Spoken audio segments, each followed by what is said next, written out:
Welcome back, friends and family, to an episode 3. Or actually, we'll go with it. Okay. Swing and a miss. I'm like, that you just make this too easy for me. Really gathering steam for that one. Too easy for me. You are welcome just to have the same starting intro every time so you can I know. I mean, consistent. There is no one's pressure. Forcing you to switch it up every consistently inconsistent. This is a big deal. That's true. Welcome.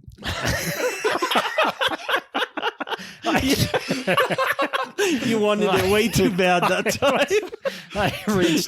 I'm the guy that goes for the dunk and Subtlety. I'm like going Subtlety. at 8 feet. Okay. Oh. This is Shadowcast Radio.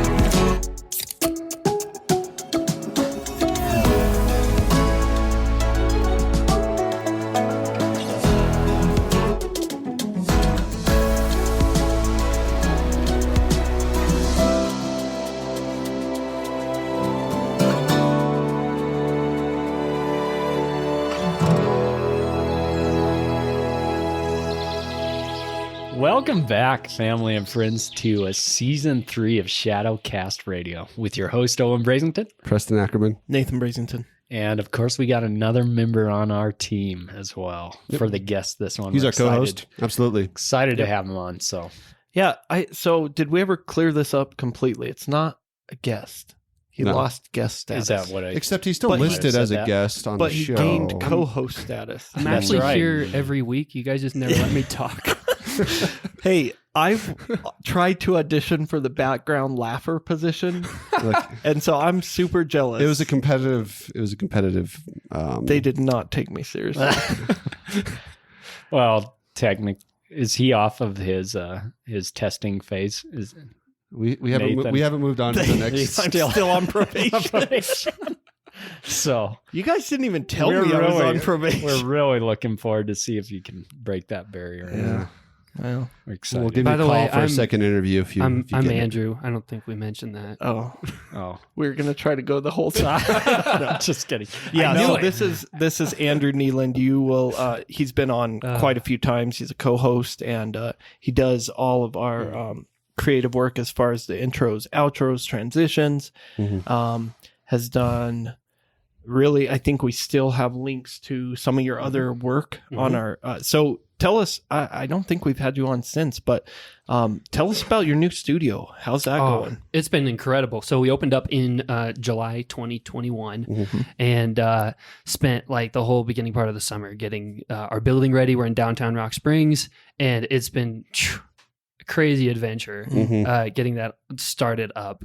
And God has blessed me so much with the community response and the business and how things have worked out. Yeah. Because I think it's super scary, especially jumping into an artistic business. And that's cool. It's really and true. in a market that is not really known for artistic, The arts. Yeah. consuming, and so it's it was very. I considered it an experiment at first, and I think we're kind of like phasing out of the experiment stage and figuring out what works, what doesn't work. And it's really, it's so much fun to be like, I wake up every day and, I'm doing what I want to do. And, it's a blessing from God. All I can say is thank you, Jesus. And we're excited for a new year. We've got a lot of stuff planned. So. It's something that's cool too. Is it's not just a like fine art studio in terms of painting, but you also have pottery in there as well. Yeah. So Other kinds of goods. Yeah, we've got all kinds of stuff.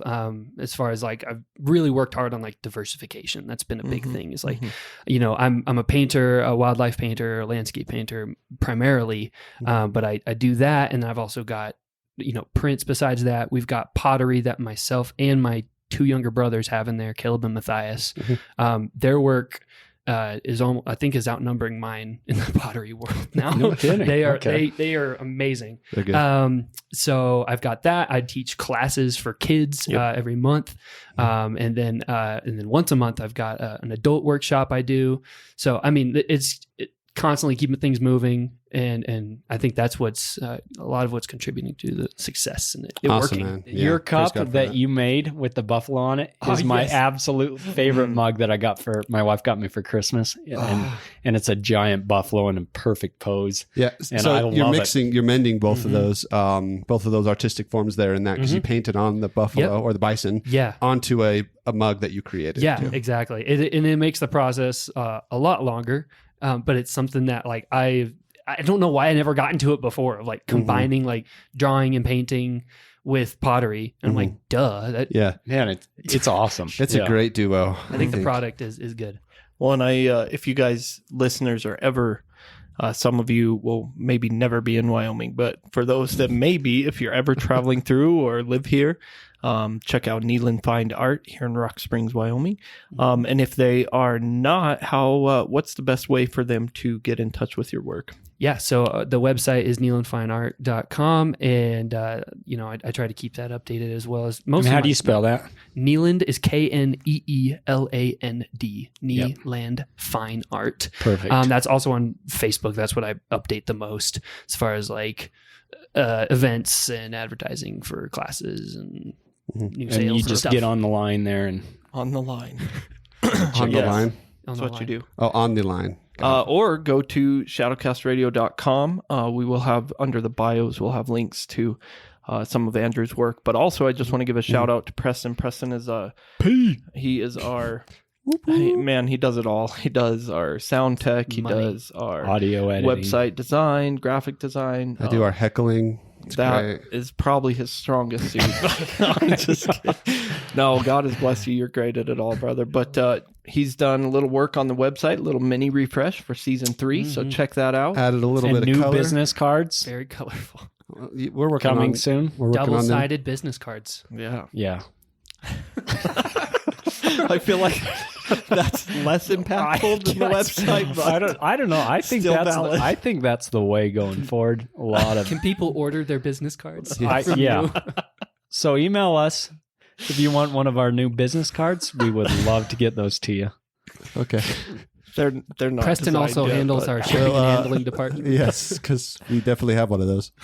Anyway, actually, now that I think about it, I'll have to probably redesign a new poster with our updated branding as well. Oh yeah. So thanks for that reminder. Owen. But there is one thing I want to throw out there. We are going to, hopefully next episode we'll release some details, but we actually got, we've started with a little bit of, I guess you would call it merch, or maybe it's just swag.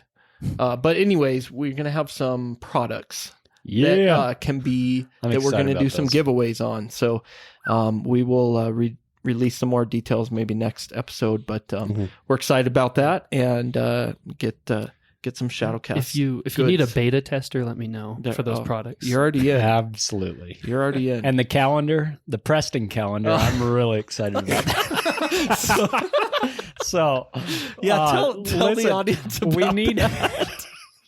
It's been years in the making. Yeah. We've got grand plans. Really looking forward to this. It's just the best pictures of each month of Preston just in his element in one aspect or His another. natural habitat. And just throw him on a calendar and just be a source of encouragement. Yeah. So I forgot lucky- about the calendar. Be on the lookout for some great products coming up. Yeah, those are totally in the works. It's been a side project Nathan and I've been working. You'll Can't wait see to it see soon. it. It's about will to be released. Where are these photos out of me that you keep grabbing? Oh, there's some gems. Let's not worry about details, but Those aren't important. But so anyway, Owen, how about you, or actually Nathan, this was your idea. Nathan, how about you bring us into the topic and we can sort of begin the show now that we've wasted Most of it. 10 minutes of airtime. getting excited for season 3. There it is. It's excited. It's a release party. Yeah.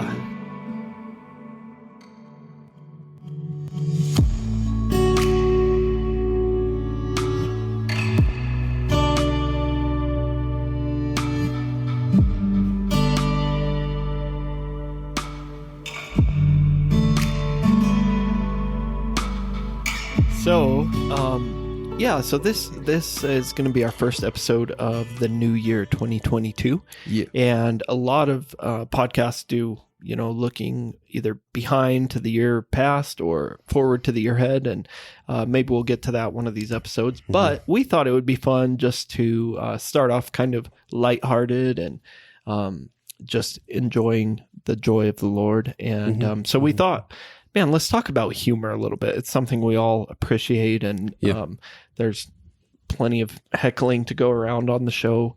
I'm sure you've noticed, and so we enjoy some good humor. But we're thinking about it, and do we? Where did humor come from? Did it come from God? Is it not from God? Yeah. Does God have a sense of humor? Right. Is it biblical? Yeah, is it biblical? Will there be humor in the new garden? Well, if it isn't, Owen, you're in deep trouble. Yeah.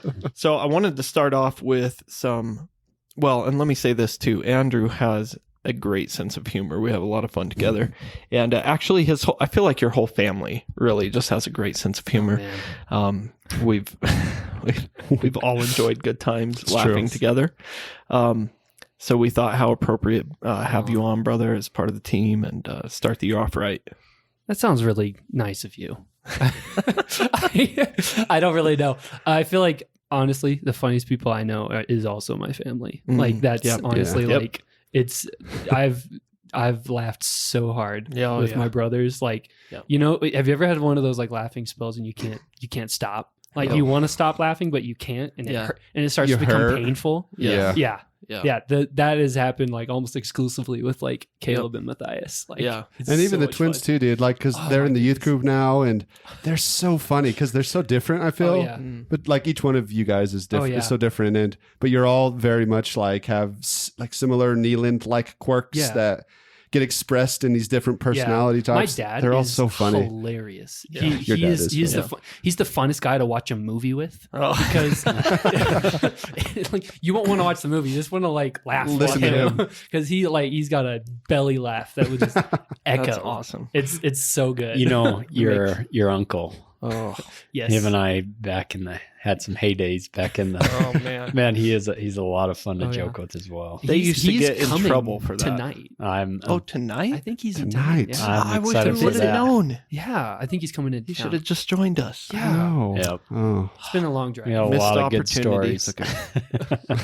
Yeah, no, I honestly, growing up, Owen and your uncle Nathaniel, I laughed.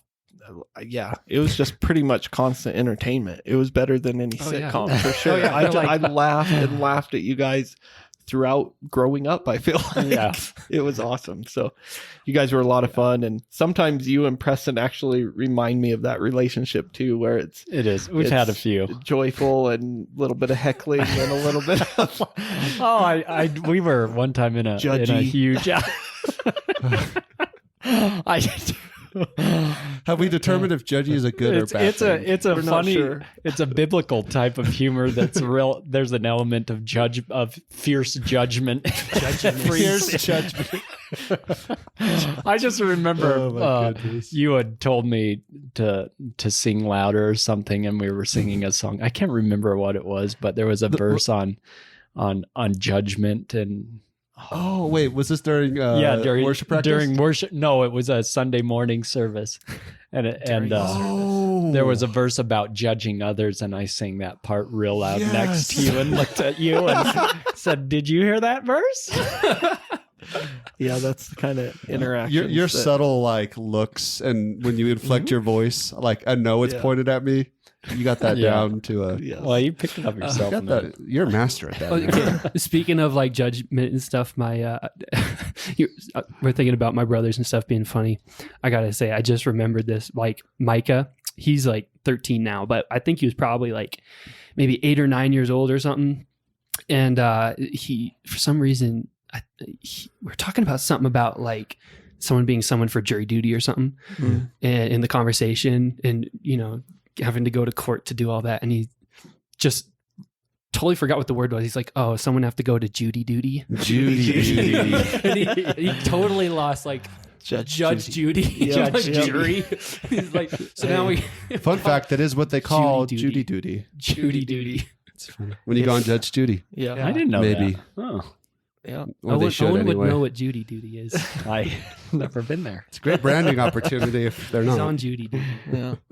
So let me, I wanted to start off by just asking a few rapid fire questions. So we'll just kind of go around the table. We'll start with Andrew, and then I'm just gonna hit you guys with these and throw out whatever comes to mind.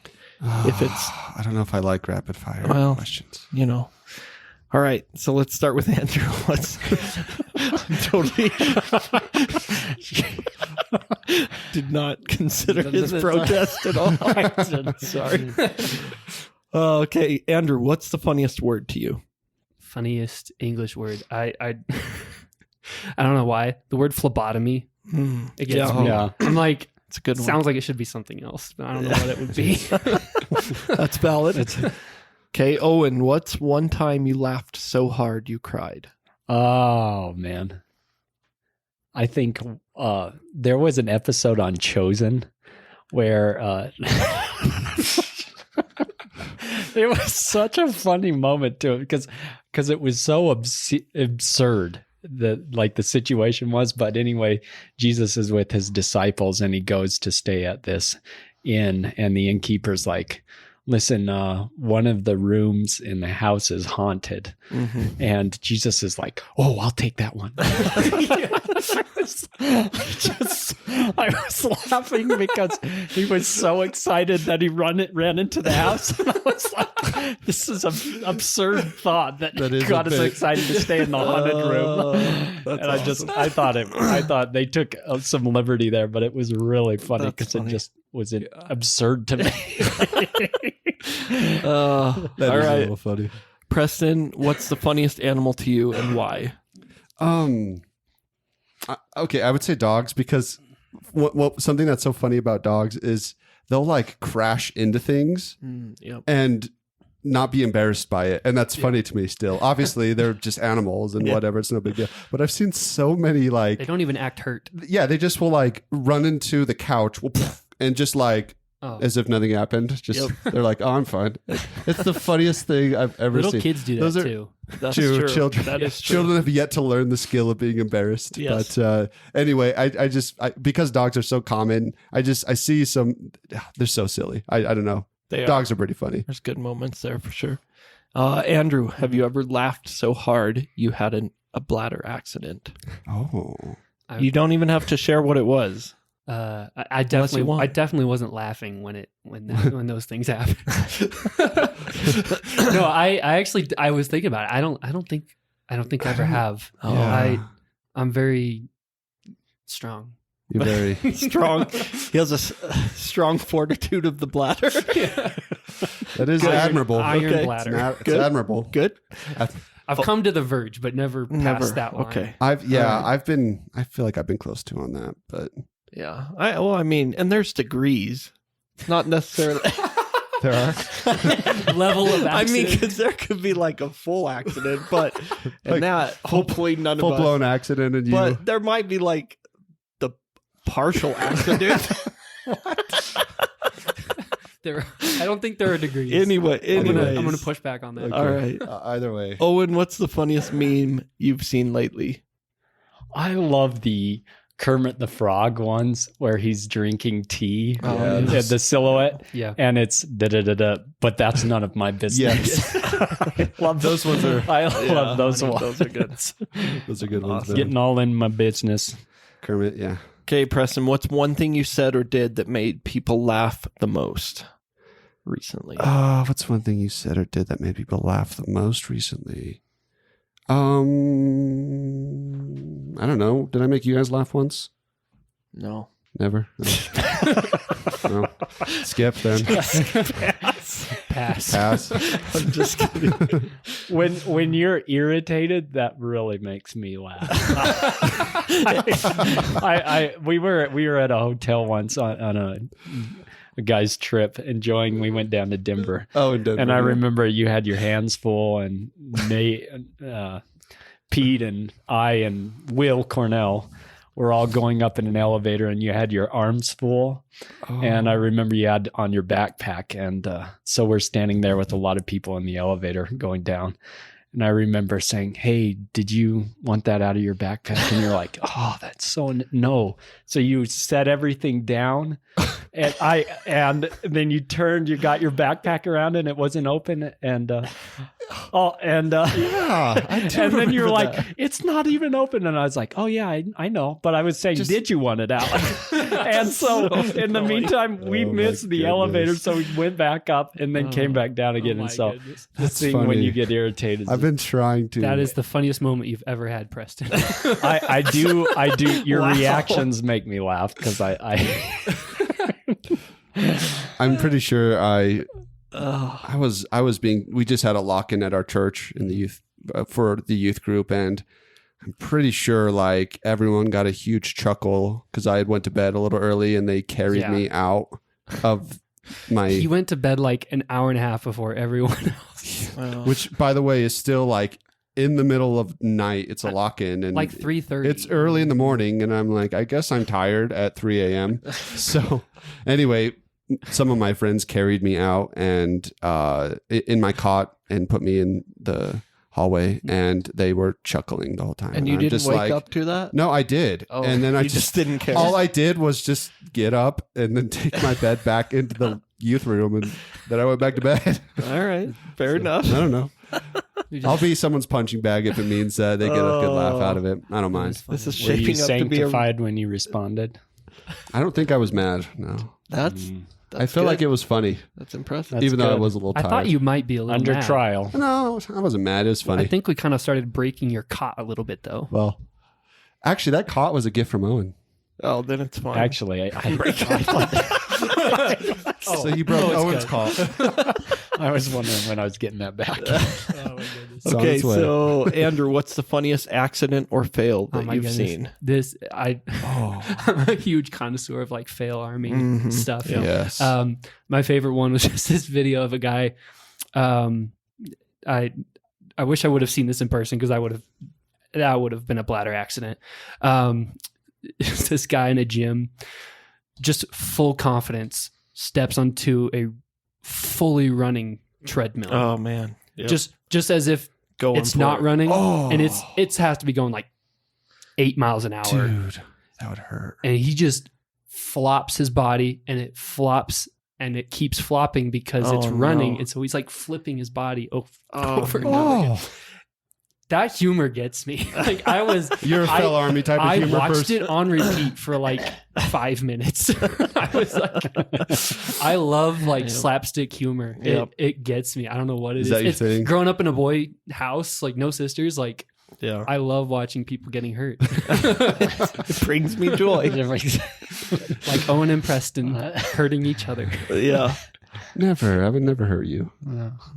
Well. All right, Okay, next Owen, question.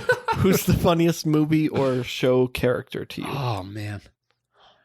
To me, the ones that really get me are like the I would say maybe like the first seasons of Arrested Development, like Michael Bluth or George Michael, that are just super not trying to be funny, but their reactions are just they're hilarious, and I don't know, I love those. Like I think of Monty Python and the Holy Grail. King Arthur, I love his responses to the people. They're just they're really Gold. Yeah, he's not trying to be funny, but he's just naturally a funny person. Yeah, It's the best. I like it.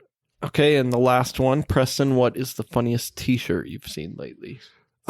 So I don't know why this is a thing. It must just be a trend, but have you guys noticed young people re-wearing like old, like cartoon related content on shirts? Like it's been a trend, Really? like a throwback trend. Like Batman or something. No, like yeah, or even like Rugrats, or I even saw somebody wear like an old ramen noodles is still a thing, but it's just like some ramen noodles on their shirt, like old retro throwback. Yeah. Oh, like Superman, Batman.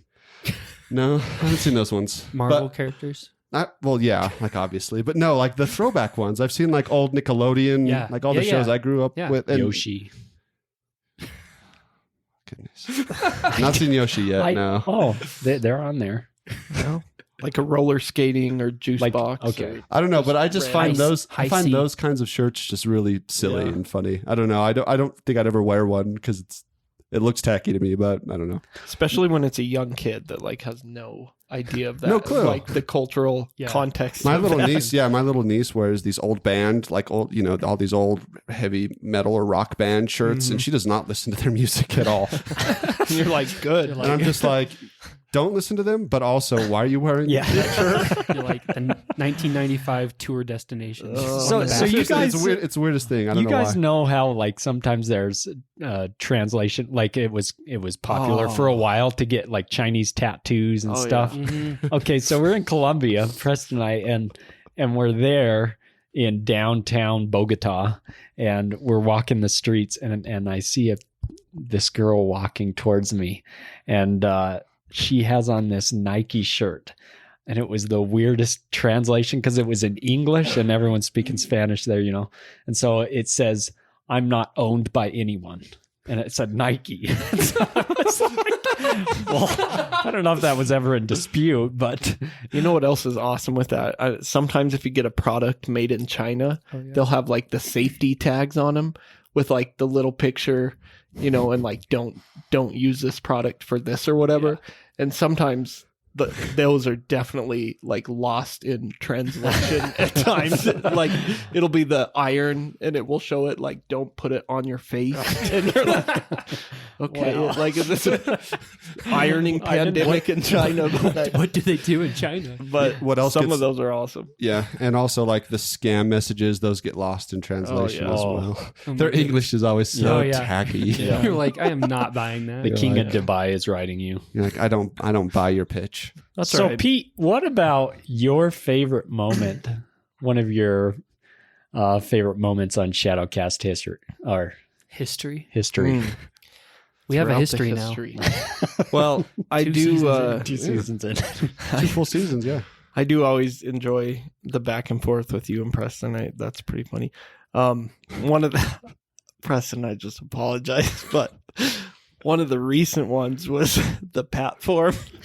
I don't know why, but I laughed so hard. If we put a shirt, if we like made a shirt that says Pat form, would you guys buy it? Let us know. Yeah, listeners, let us know because we'll make a tee. I don't know if it was just a weird thing, but I seriously that was probably the point that I've listened to the most. And I try to listen to our shows, to just have feedback and everything, but I did actually rewind that multiple times. So anyways, but you guys which make me laugh. episode? Which episode is that? If someone wants to go, back that and is. do you guys know? It was like fairly 2 or 3 recent. eps ago. Yeah. Yeah, I've been trying to remember. Trying to forget. Timothy Brindle. I don't know. Maybe it was the Shattered Dreams. I don't know. That would be fitting if it was. The thing is, you never really mess up on a podcast, and it's always me making word mistakes. And so I remember I'll stop halfway through a sentence, and you'll just wait. Both of you, it makes me so annoyed. It's my favorite thing. I know what you guys, you know what I'm talking about. No, we don't sometimes. So why do you do that? And then you just embarrass me. You'll just stop your sentence halfway, and you have no reason to stop it. Or my favorite thing, and please correct me if I'm wrong, Preston, but I love it when no one says, "You said something really good earlier. Can you repeat that?" And then you say You're it, like, and it's I have no idea. That wasn't it. Yeah, either that. We've all been victims of Owen's You remember made what you that said? really big inspirational point. What was that again? He's like, "Do you remember that really awesome thing you said at Sunday school?" I'm like, I just remember it being so much better than could the you way tell our audience? Yeah. And then afterward, you seem so disappointed when we try to call it back. Oh, It wasn't as good as second time around. really You're just like, nah, I'm okay. saying that it was Moving not on. good.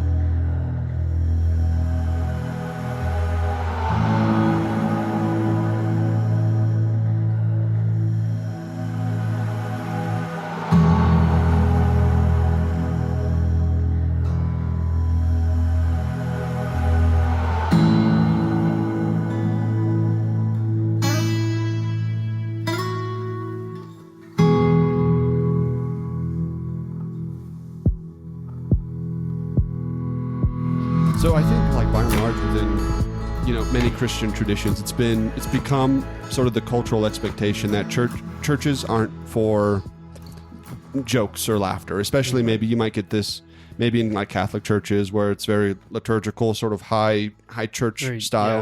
Yeah. And so there's no place for humor sort of in that, polished space, right? That polished, clean space. And so I think unfortunately that's translated to, well, humor then by and large is really not meant to be associated with the Christian worldview, the Christian faith, and so but I think that's just unfortunate, because I seriously do think that it is a valuable part of just the human experience. I think it's an image of God thing, and I think we are meant to see the humor in things and to laugh.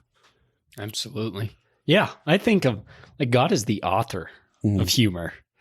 And he created us with personalities, and I think that he sees pleasure and gets joy from humor. Absolutely. Yeah. Of course, I think every good thing, the devil has found some way or another to distort that into something that is wrong, where you often see in comedy clubs today the obscene.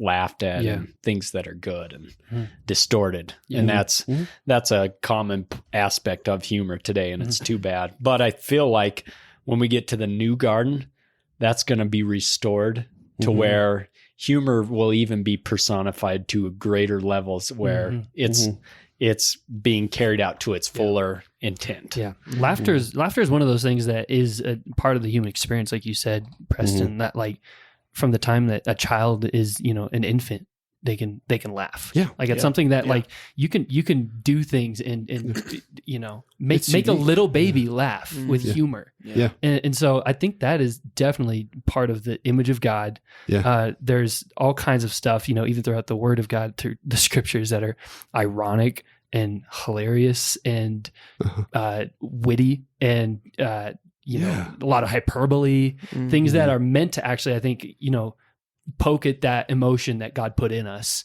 and make a point. Like humor is not, always just humor to make us laugh. I mean, that's good, but I think God's intention is that it actually points to something bigger and better through that. The humor and the laughter in itself is great, but it's not the ends or it's a means to an end also.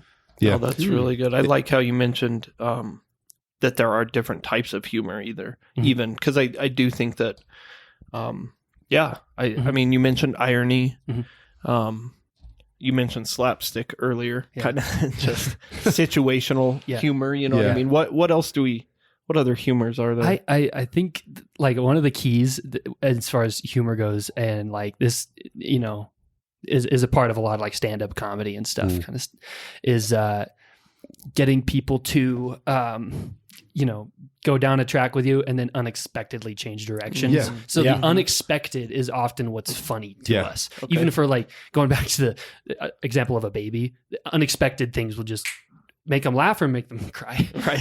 Could go either way. But that sudden change in something unexpected, I think, is actually like one of the core fundamental parts of humor. Yeah, that's definitely a tactic. I think with most of the comedians that I enjoy listening to, what they do is they like to tell you the things that are funny just about life and the human experience. The things that have become ubiquitous and normal to us, they're actually quite funny when told by somebody who can communicate the silliness of it. There's something about like that humor, that kind of humor that like unifies people. That like everybody in the crowd suddenly realizes we've all experienced this. Like it's something very unifying and something that draws people together. And I think it's helpful too. I actually asked my mom. My mom was a psychology major in college, and I asked her about the psychological benefits of humor, and she was all about it. She herself was completely convinced that, and she must have studied this in college, that humor actually has lots of positive effects on us, not just in the joy we experience of laughter, but it can actually even have positive health benefits. And I mean, you can do a lot of research. There's been a lot of studies that demonstrate the positive effects of laughing and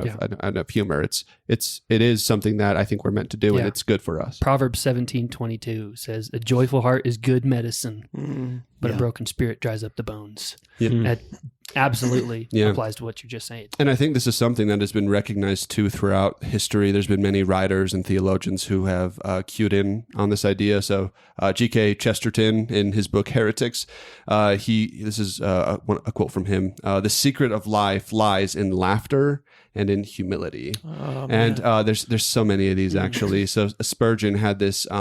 He cares a lot about doctrinal consistency and holiness, but he had a very clever and great sense of humor. So one of Spurgeon's fellow pastors, his name was William Williams.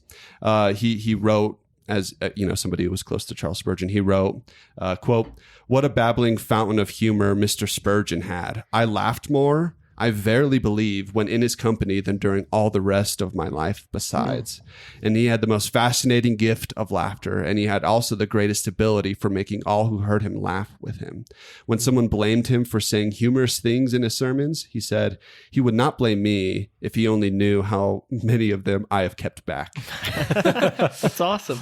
And Luther's famous too. Sorry, just one more. Luther's really famous for this quote as well. He says, "If I'm not allowed to laugh in heaven, I don't want to go there." Oh, wow. Yeah. And so many theologians, of course, have sort of recognized this idea and theme and have expressed its value and importance within a biblical framework and worldview.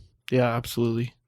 No, that's good. I love that one, the first quote you said, just about laughter and humility. Yeah. Because I really think that, as I was kind of looking Chesterton. at this topic, Chesterton, as I was thinking about this topic, I think those two go hand in hand. Because I know in my own life, when I'm struggling, when I'm being selfish and me-centered and prideful, I'm just not as happy and joyful. I don't laugh as much, Yeah. But when you are being humble and you can laugh at yourself, and I just feel like there is that goes hand in hand with humor. Is when we don't take ourselves too seriously and we're not. Super prideful or inward focused. You know what I mean? There's something about, even we talked about making other people laugh, at you or with you. There's something that really comes from a heart of humility and vulnerability. And I'm okay with, that expression coming out. And you don't hide that. It's something very vulnerable and humble. Yeah. No, that's really good. know, another aspect or two aspects of humor that I really enjoy are the absurd. Yes. There's just a lot of funny humor often accompanies absurdity. And then also like the exaggeration, which is a lot of fun between those two. And I think, I don't think it's necessarily wrong to incorporate humor even into sermons every now and then. You see elements of that. In fact, a really good website or a YouTube channel I would recommend is Reformed Funny Moments. Oh, yeah. If you ever get a chance. And there are some pastors like R.C. Sproul that have some fantastic one-liners that are really funny. He was funny. Yeah. And even Steve Lawson, you get in there. Yeah. Piper is sometimes super funny too, but I don't think he intends to be. Yeah. It may not be. It's so clever. Yeah. He's just, his congregation laughs and he's like, uh-oh. Yeah. Alistair Begg, he is a funny Scotsman, man. Oh, man. I love his He is hilarious. I like it. Some of his stuff. And I think that has value. I mean, you can certainly go too far with it and try to make, we can do that wrongly just like we can any gift of God. But I think it has its place, and I'm totally with I think it was Luther, you said, that talked about laughter in heaven. I absolutely believe that's going to be part of our New Garden experience. But I know that's jumping ahead. I know a couple of you guys just don't get to the garden yet. I know, I'm sorry. What are you doing? I forget. Not again. Start at the garden, finish the garden. Don't do garden in the middle. Okay. Yeah. Got it. No garden in the middle. No garden in the middle.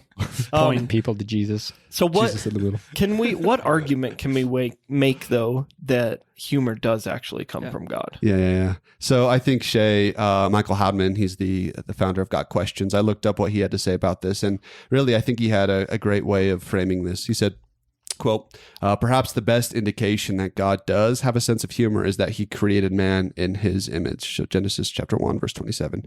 And certainly people are able to perceive and express humor. And so one of the things about humor that's sort of interesting, and I think it's why we like to, we pose this question, is because the Bible doesn't come out and directly say that God has a sense of humor. It's not one of his listed attributes that you see expressed, though there might be moments where like the language of God laughing, that it's so like, especially whenever like enemies come against God, when humans come against God, like in Psalm chapter 2, God laughs at them. It's as if, how are you going to take on the Almighty? That's that absurdity. It's absurd. So there are, I think, pointers, definitely. Like, I think you can certainly make an argument, even just from us being image bearers of God, and that we have a sense of perceiving and expressing humor. We can find funny things in life, and I think that is like Andrew pointed out, a uniquely image of God thing that even infants we see.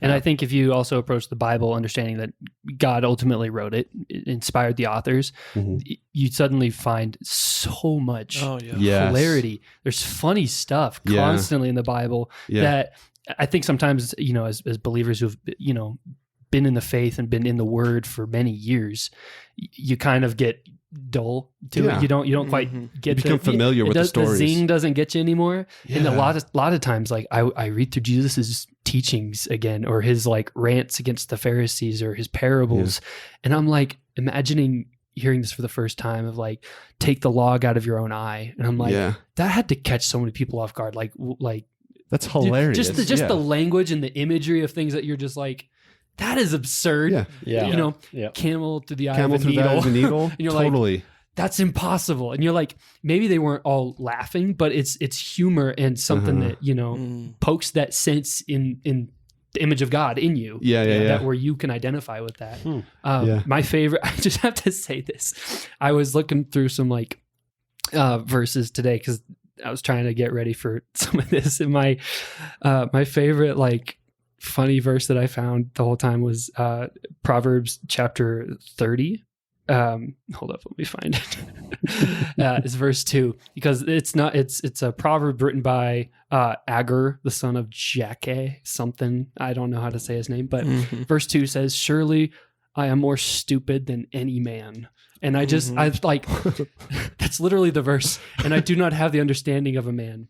And it was funny. And then I thought, he is co-authoring a book with the wisest man in the world. You have to imagine. That is his moment of like, that is irony. Like, all right, Solomon's like, I got 29, you get 30, okay? I know that's probably not how it went down, but I just imagine this picture of like, surely I am more stupid than anyone else. Why am I doing this? That's awesome. That reminds me, there's been this joke going on the internet about Moses, because Moses records so Moses wrote the first 5 books of the Old Testament, and I forget where it is, but in one of the books, there's a verse that says, "And Moses was the most humble in all the land," but he wrote the book, and so it's this like. You're kind of being unhumble by including that detail. Yes. No, I think we do see moments like that all across the Bible, and I'd love to hear just more of those moments, because I'm sure, like you said, Andrew, we pass those over. But I was even thinking, just as creator, like who can watch otters play or dolphins play, or like you said, Andrew, who can see a baby like just crack a huge smile and start laughing and not feel that God has a sense of humor. You know what I mean? I think as creator, we see it in creation. And even in the types of humor that you were even expressing, the silly things where you fall down. Like there's oftentimes I've come, thanks to Chesterton. Chesterton definitely liked to reiterate the idea of not taking yourself too seriously. And if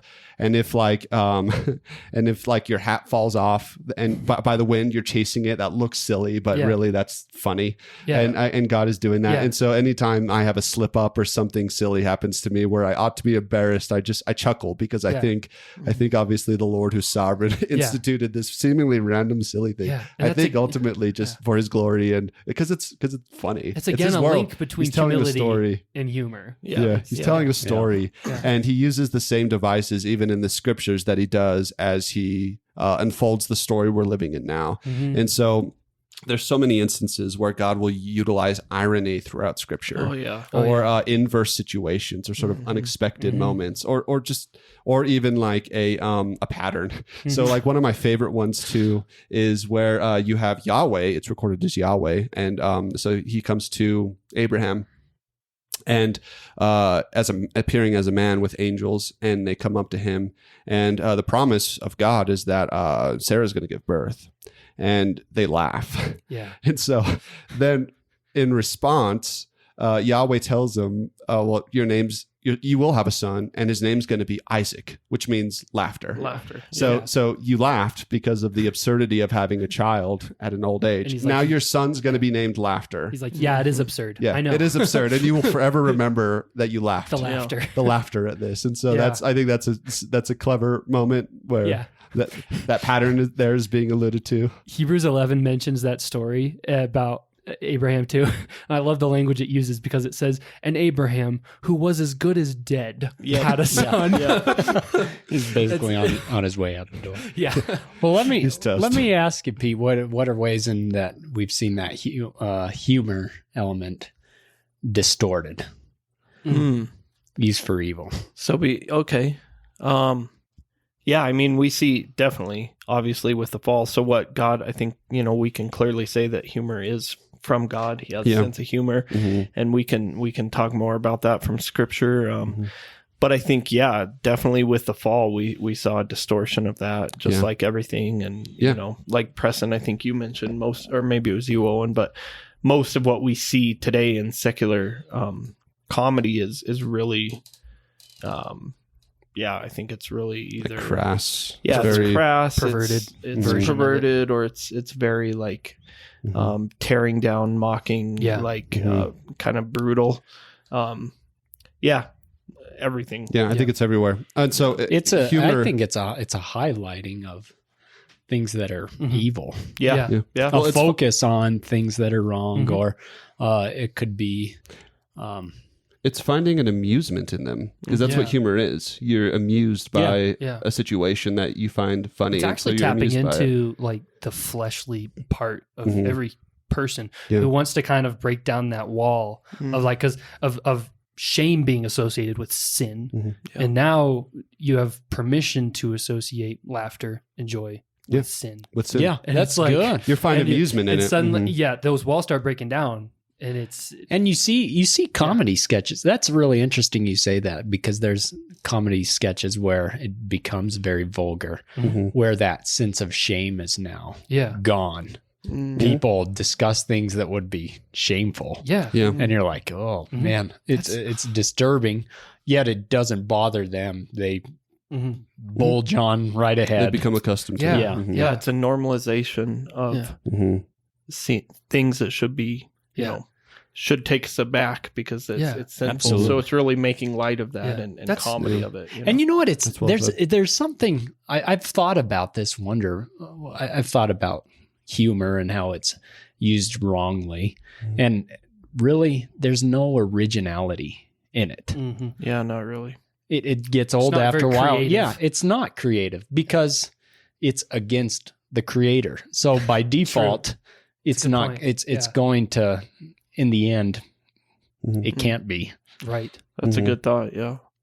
No, I think it definitely has been distorted, but I do think, like you were saying, Preston, sometimes we can almost like throw the baby out with the bathwater and feel like, well, then it has no place in the Christian life, and I think that, like you said, that's kind of tragic, and because really, when you start thinking about this, and we talk a lot about themes throughout the Scriptures, but there is a lot of humor to be had. And you guys, I'm sure, have other things you can add to this as well. But I see a lot of situational comedy for sure, like just ridiculous situations, and then definitely irony. Like God, there's no doubt He uses that all over the place, and so I don't know. Maybe we can just point out some of those, or one. I just thought of this one.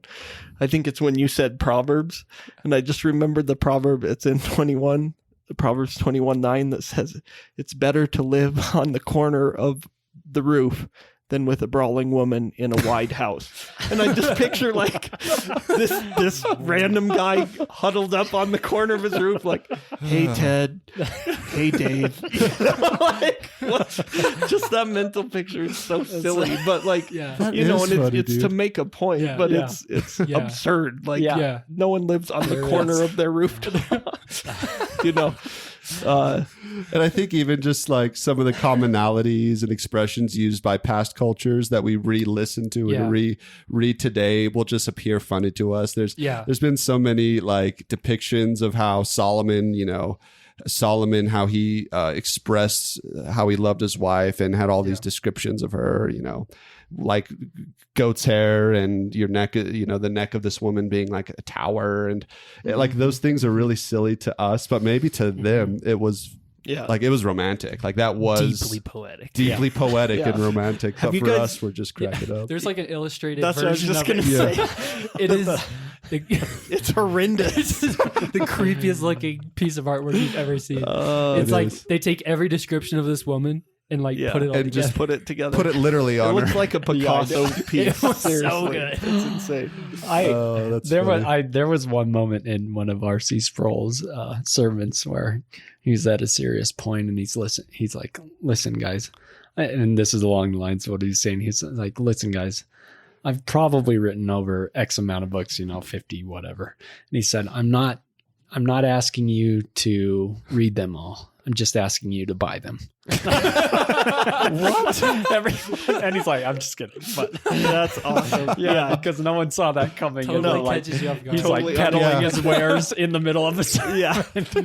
which is absurd. So it made it funny. Oh, that's awesome. Timing. I know timing is an important part of comedy too. Yes. Because timing plays into what you were expressing too, like the usurping of expectations. Yeah. When you expect, to say something and you then say another thing. Yeah. And so like I see that happen sometimes with like satirical song lyrics where you'll make a silly little rhyme that has an obvious like closed word that rhymes with it, but then you say an unrhymed word just because you expect expect it to flow, but it doesn't. Catches you off guard. Yeah, I enjoy those as well. I just thinking through other moments in scriptures. Well, in a second, I would love to hear. I feel like there's a lot of gold in Jesus's interaction with the disciples. Like I feel like there's so much wasn't written that I'm like 3 years like nonstop ministry. Yeah. There had to be just some ridiculous interactions. And it's going to be exciting someday to be in the new garden and get to meet some people and just hear some stories. There are even moments in the Gospels that point to like just silliness that probably was going on behind the scenes, But even before that, I was thinking Old Testament still. Sorry to bring it there and then go back. But one that made me laugh that's a classic is Elijah when he's calling down fire, and you have all the prophets of Baal dancing around and cutting each other and his like I can just picture his like deadpan like satirical commentary like, oh well, perhaps your God is on a journey or he's relieving himself or he's asleep and must be awakened, and just how like deflating that narrative would have been to them. Like they were probably passionate people that were just well, let's just I go just home, imagine Ted. him like going around like tapping them on the shoulder like maybe he's using the restroom. And even that's still even translated over to us too, like bathroom and those sorts of jokes are still kind of silly. And so for even the prophet to evoke that is really funny. And there's some heckling element in there too, I'm sure, of course. I love it. So what other moments do you guys see in scripture of where maybe some of God's humor shines through? Well, I mean, think about David. So David is one of the most famous characters in all of history, and yet because his name was going to be one of the greats, right? But he you have this depiction of him being humbled when he's with the Philistines, and he intentionally spits on himself and acts crazy and absurd. And so you have this twisted portrait of David, the mighty king, the one who kills thousands, 10,000s, while Saul kills only thousands, 10,000s, which even that song is kind of funny a little bit too. But I see why it would have made Saul mad. But you have an inverse version of this magnificent King David as a foolish, ridiculous, almost like idiot. And so that's definitely one of those sort of like inversion, sort of twisted moments in the story. I think of the King life. of Babylon. He goes from being the king of the most powerful and thinking, I'm a big Yeah. deal, to where he's eating grass. Yes. Yes. How Yes. absurd. Like with the cows, Love and it. the people are Yeah. like, well, that's our leader. So just I guess take him to the other pasture. I don't like, know. "Is he Did they have still our leader?" attendants that were waiting for him as he was eating grass? Yes, my lord. Like, like how humiliating of a position to be attending a cow. Yeah. You know, out in the like it just is funny because it's so absurd that here you Yes. have this guy that says, I'm big stuff. Yeah. I'm big I'm stuff. kind of the top Yeah. of the world. Yep. And God said, And it's like, God okay, you humbles can him. be a cow for a while. Yeah. What's funny too and ironic about even that story, I mentioned it in Sunday school, where you have the kings of Israel and Judah, after they had split, they became arrogant type kings, and therefore they were exiled. They didn't acknowledge the lordship of Yahweh. And what's real funny is in exile, all three of the following kings, who are pagan kings, acknowledge the lordship of Israel's God, but not Israel's kings themselves. And so again, it's one of those ironic twists. And then that carries along into the New Testament as well, with some of the gospel authors highlighting that very same thing as it pertains to Jesus, where the Jews don't accept their own Messiah, but you have a Samaritan who does, or even like a Roman guard who recognizes the lordship of Jesus, even before his own people does. Again, it's one of those sort That's of inverse, ironic moments. Yep. I have to say real quick, just going back to your story about David, this is another golden verse, is the king that he gets brought to, the king's reaction as he sees this David foaming at the mouth in front of him. His reaction says, "Behold, you see the man behaving as a madman. Why do you bring him to me? Do I lack madmen that you have brought this one into my presence?" That's awesome. Importing madmen. It's like, from I Israel. have plenty. Yeah, everyone in his court's like, that is awesome. I never caught that. There's so many good moments. Well, That's funny. again, just That's even the good. disciples, like you see little comments that just like key you into. I mean, think of John when he's sure to add the detail that as they're running to the tomb, he did beat Peter, though. Like, and that made the scripture. Like, I'm like, that had absolutely no That's like funny. theological value, but it's just funny. And you know, And whom Jesus loved. yeah, exactly. And the other disciples. And the other, That is funny. It is. It's hilarious. And just the fact that, this was, it's inspired writing and Jesus, it's the spirit but not overriding the personality of the authors. And it's just, it's funny. So really is. it's both like obviously the humor that comes through with the individual authors themselves, but the divine, so it's human agency, but divine inspiration. And so it was a partnership there. Yeah. And so there's intentionality probably on both ends, like of the author itself, recalling what they remember and how they even design their books. But then God, of course, inspiring the whole thing too. It's both end.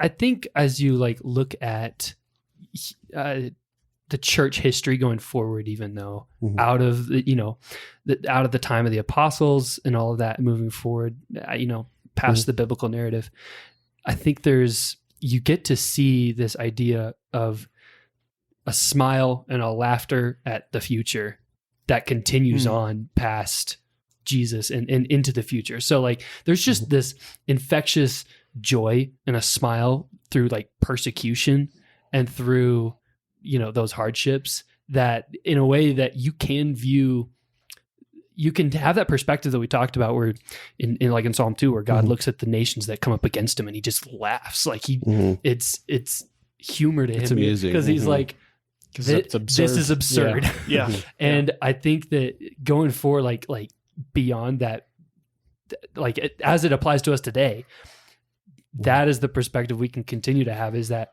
when these crazy things are happening, it's okay to view it as humorous. It's okay to view the things that happen that are against God. Sometimes it's easy to have those things and react in fear or react in dread or anything like that. But why not take the side of God, where he just smiles and laughs at it? Yeah. He's like, this is funny. Like, we're living in a continuation of that biblical narrative where, and I think we have to just say, it's okay if we laugh at these things because they are absurd. Of the absurdities. Yeah. Yep, absolutely.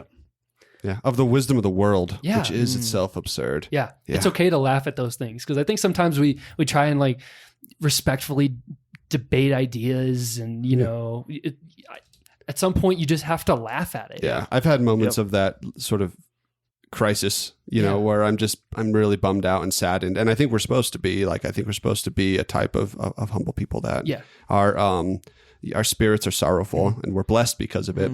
But that doesn't mean then you don't see the humor of these image bearers of God attempting to fight against the Creator. That's a great takeaway, man. Yeah. Well, and I think the brevity of life coupled with humility, like you guys were talking before, really lend themselves to having joy and seeing humor and being able to laugh in cases. And I think that's important for all of us as believers to embrace those times where we can laugh and find joy and understanding that and comfort in knowing that God is sovereign.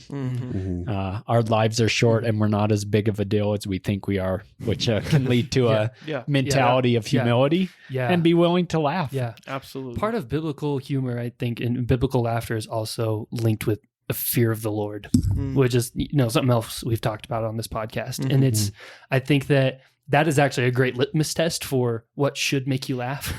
Because that honestly, like, if you can tell that if there is a fear of the Lord and a reverence for God in there, maybe not specifically explicitly spoken, but if there is a disregard for God and his image bearers or a disregard for his created order, you can automatically tell, like, that is not something that the Bible, you know, makes light of and, you know, laughs at. That's not something God laughs at. Therefore, it shouldn't be something that his people laugh at. It shouldn't. That's a great, I think, for me, like a litmus test of does this acknowledge the fear of God and his sovereignty over creation and his order. And so, that's a really good one. I hoped to, well, if anyone has other thoughts to share, definitely we can go back, but before we ended, I wanted to at least hear if anyone did have some good recommendations of some good godly humor that they wanted to pass on. I think 2022, as we look forward, it would be great to have some humor in our lives. Absolutely. Along with what you guys were saying, not taking ourselves too serious and recognizing the sovereignty and having a fear of Lord. And but anything you guys would recommend? Excuse me. Check out Reformed Funny Moments. It's fantastic. They have 2 seasons, so I think you guys would love it.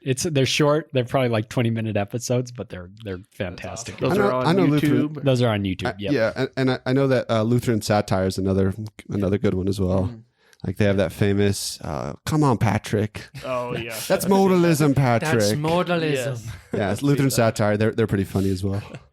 On YouTube. That's awesome. What about you, Andrew? What do you? Oh man, any recommendations? I got some.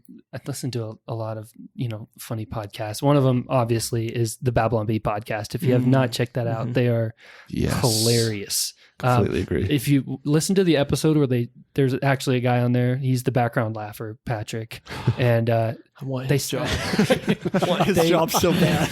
They set up he's a Catholic, and they set up a dating profile for him on a Reformed dating site. It is. I think it was part of a subscriber dare. It was so funny. Yeah, that's the episode you should start with, because that was the funniest one I've ever listened to. I was by myself in my studio painting and laughing out loud. I'm like, if someone walks in right now, they're gonna really think I'm losing it. So that's a good one. I really also like is a guy coming more from classic Christian stand-up comedy world, is Tim Hawkins' podcast. He's got some good stuff. He actually just recently rebooted his podcast where he does it with him and his wife and his daughter and his son-in-law. They all do it together. Cool. And it's just kind of a discussion-based thing like this. They all just get in front of a mic and have conversations about crazy stuff. And that has made me laugh so often because it incorporates a lot of humor that I like impersonations and funny voices and impromptu songwriting and just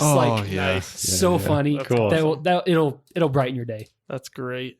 I like news stuff, kind of trying to keep abreast of things, and so I actually like the Babylon Bee, just their news app. and it's satire. So please, everyone know that it is satire.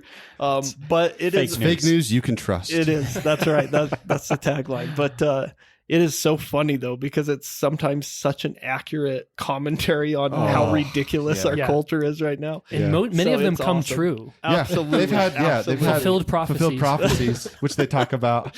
So that is fun. And honestly, most of the time I don't even read the article. I just love reading the headlines, and the pictures a lot of times are great too. But the Photoshop pictures are money. So anyways, those are a few Ricks. Shout out those Anything guys. Else? Shout out those guys. The Babylon Bee actually has a sister site that's called Not the Bee. Yeah. Which the angle on that is it's true headlines that seem like they should be satire, right, or satirical. So I think both are good. Yes. I wanted to actually submit one to them because I saw my friend post this. It is a real headline.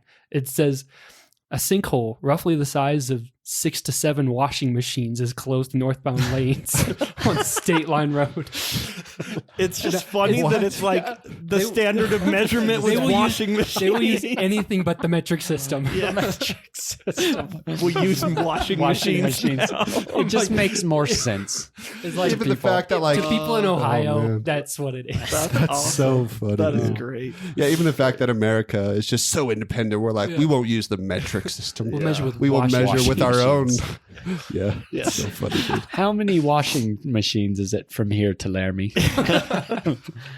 So listen, you guys got to check out those sites. I think it would bring a lot of joy, laughter to you guys. Be open to that this coming 2022 year, and just pray that God would use us for his glory, and that we'd also be vessels bringing joy, true joy, to others and pointing people to Jesus. So join us again in 2 weeks for our next episode, and check out those. Andrew, what's your site again? NeilAndFineArt.com. And Preston, what's your site that you remade? Shadowcastradio.com. I was like, what? That's your site. It's yours. Going to go out with a bang. And if you have any funny moments, I think that you should also email us some of those funny moments as well. Feedback at shadowcastradio.com. And topics. We're always loving those. So. And topics? Yes. We'll take some topics. And Hobbitses. Until then. Something you say that's really funny all the time, Owen.